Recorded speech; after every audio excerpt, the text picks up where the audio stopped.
all this talk of illegal migration in Europe, in the United States, it ultimately comes down to a contest of what is governance. Who is governed? Which countries are governed well? And if so many of these countries around the world are incapable of governing themselves, then it's time for us to just put the imperial hat back on to say, we're going to govern those countries if you're incapable of governing yourselves, because enough is enough.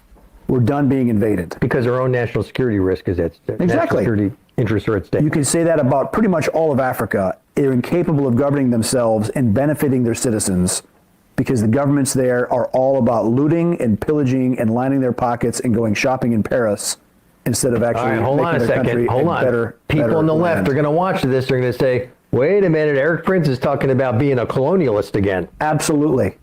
Yes. Enough. Because if you go to these countries and you see how they suffer under absolutely corrupt, made-up governments that are just criminal syndicates. Made-up governments. The people of Africa, the people of Latin America, a lot of them deserve better. Now, some countries are really getting it together. Look at what El Salvador did. Bukele, murder capital of Latin America, he said, no more. Now El Salvador is safer than Prince William County.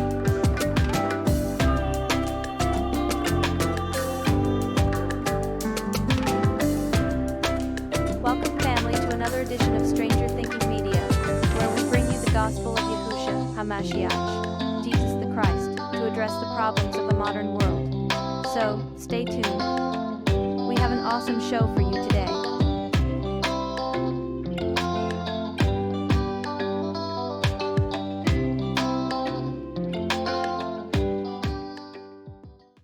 Hi, this is Rachel Israel with STEM News and Global World Report. We have breaking news that will have a huge impact on the global scene in the very near future. Let's take a look at what's going on around the world. Why are all African nations simultaneously boycotting the West? While the French were handling the anger of being ousted from multiple African nations, another shock hit Western nations.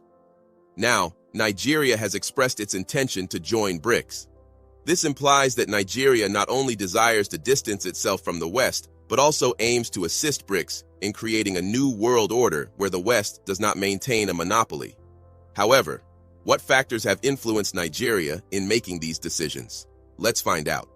Nigeria's Minister of Foreign Affairs, Yusuf Tuggar, expressed Nigeria's intention to join the BRICS group of nations during his visit to Moscow from March 5 to 7, 2024.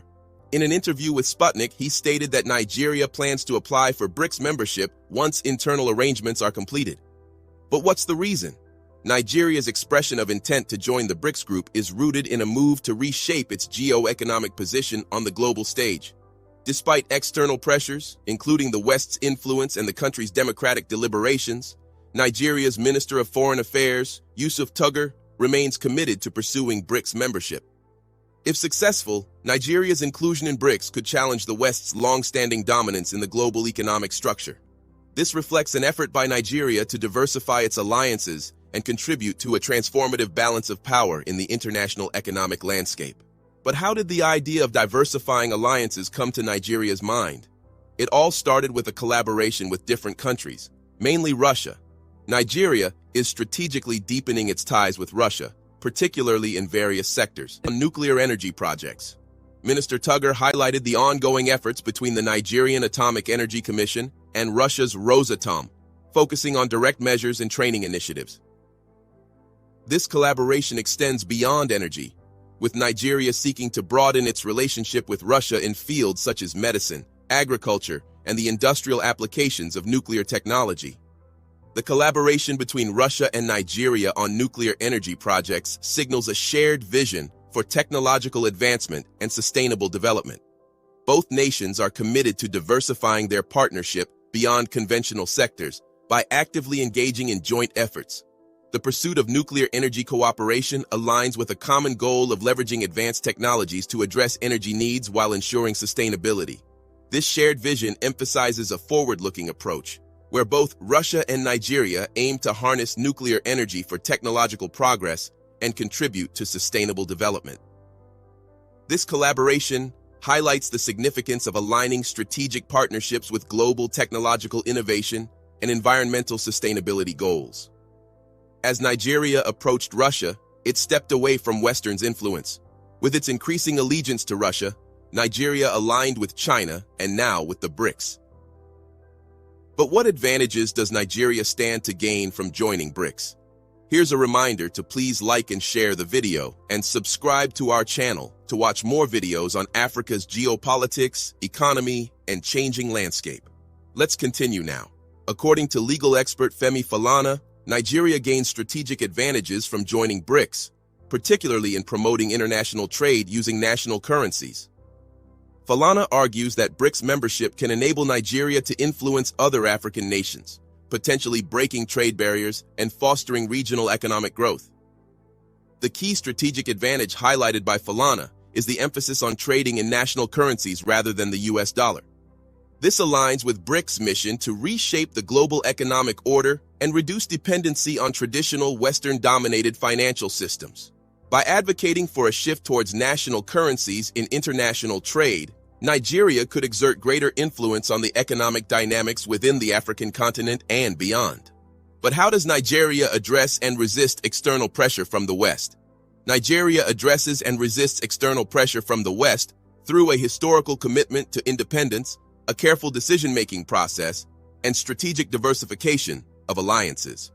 Minister of Foreign Affairs Yusuf Tuggar firmly asserts that Nigeria will not succumb to external pressure, highlighting the country's historical commitment to independence and non-alignment.